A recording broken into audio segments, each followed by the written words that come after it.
اور یہ کوئی دن کی بات ہے کہ اب مسجد اقصی کا نمبر آیا کہ آیا، اس کے لیے پوری تیاریاں ہو چکی ہیں۔ یروشلم کا مشرقی حصہ خالی کرایا جا چکا ہے، اس کے اندر اب پورا تسلط یہودی کر رہے ہیں، یہاں تک کہ اب کے یاسر عرفات صاحب نے بھی کچھ نہ کچھ جو ہے احتجاج کی بات کی ہے، حالانکہ اب تک ہر بات مان کر منقار زیر پر تھا، لیکن یہ کہ ایک وقت آتا ہے آخر کار اسے بھی کچھ بولنا پڑ گیا ہے۔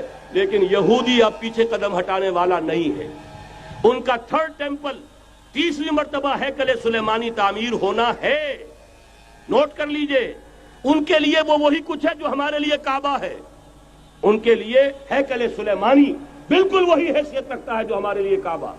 وہ ہیکل سلیمانی ایک مرتبہ پہلے نبوکدنضر کے ہاتھوں مسمار ہوا، پھر سن 70 عیسوی میں ٹائٹس کے ہاتھوں مسمار ہوا، سن 70 کے بعد آج 1995 میں کتنے برس ہو گئے؟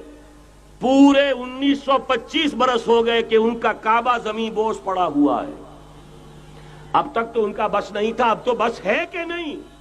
اب ان کی حکومت ہے کہ نہیں؟ اب شاہ حسن ہو چاہے شاہ حسین، ان کے نوکر اور چاکر ہیں یا نہیں؟ اب انہیں ڈر کس کا ہے؟ لہذا کوئی دن کی بات ہے مسجد اقصی شہید ہوگی اور ٹیمپل کی تعمیر شروع ہوگی۔ یہ تو بہرحال ایک نقشہ ہے۔ اگلا نقشہ آپ کو بتانا چاہتا ہوں، ایک دوسری تصویر ہے۔ یہ تصویر ہے زمینی، ایک تصویر ہے آسمانی۔ وَمَكَرُوا وَمَكَرَ اللَّهُ وَاللَّهُ خَيْرُ الْمَاكِرِينَ۔ انہوں نے اپنی سی تدبیریں کی، اللہ نے اپنی تدبیر کی، اور ظاہر بات ہے اللہ کی تدبیر سے بہتر تدبیر کس کی ہوگی؟ چنانچہ یہودیوں کی سازشیں اس وقت بھی ناکام ہوئی تھی یا نہیں؟ ظاہر بات ہے جاء الحق وزهق الباطل ان الباطل کان زہوقا۔ لہذا یہ آیتیں دونوں اعلان کر رہی ہیں کہ یہودیوں کی سازشیں بالآخر ناکام ہوں گی اور دین حق کا بول بالا ہو کر رہے گا۔ یہ تو ان آیتوں سے ظاہر ہے۔ یریدون لیطفئوا نور اللہ بافواہہم واللہ متم نورہ ولو کرہ الکافرون۔ یریدون ان یطفئوا نور اللہ بافواہہم ویابى اللہ الا یتم نورہ ولو کرہ الکافرون۔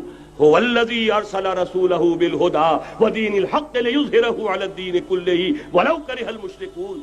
اللہ نے تو بھیجا ہی ہے اپنے رسول کو اس فیصلے کے ساتھ اور یہ ذمہ داری اور مشن دے کر کہ جو دین حق آپ کو دے کر بھیجا جا رہا ہے اسے غالب کیجئے، نافذ کیجئے، قائم کیجئے، اس مشن کے ساتھ بھیجا جا رہا ہے۔ قرآن کہتا ہے ببانگ دہل وما ارسلناک الا کافۃ للناس بشیرا ونذیرا۔ اے محمد صلی اللہ علیہ وسلم، ہم نے نہیں بھیجا ہے آپ کو مگر پوری نوع انسانی کے لیے بشیر اور نذیر بنا کر۔ تو جان لیجئے کہ یہ مقصد بعثت محمدی صلی اللہ علیہ وسلم بتمام و کمال اس وقت پورا ہوگا جب کل عالم انسانیت پر، کل روئے ارضی پر اللہ کا دین اسی طرح غالب ہو جائے گا جس طرح کہ محمد رسول اللہ والذین معہ صلی اللہ علیہ وسلم ورضی اللہ تعالی عنہم اجمعین، ان کے ہاتھوں سے، ان کے ایثار سے، ان کی قربانیوں سے، جن کا نقشہ آپ کے سامنے مولانا کھینچ چکے ہیں، ان کے اثار، ان کی قربانیاں، ان کی محنت، ان کی جفاکشی، ان کی سرفروشی، ان کے جان تن من دھن لگا دینے کے نتیجے میں جیسے اس وقت غالب ہوا تھا کل روئے ارضی پر غالب ہوگا، تب کہیں جا کر مقصد بعثت محمدی مکمل ہوگا۔ یہی وجہ ہے اقبال نے کہا تھا وقت فرصت ہے کہاں، کام ابھی باقی ہے، نور توحید کا اتمام ابھی باقی ہے۔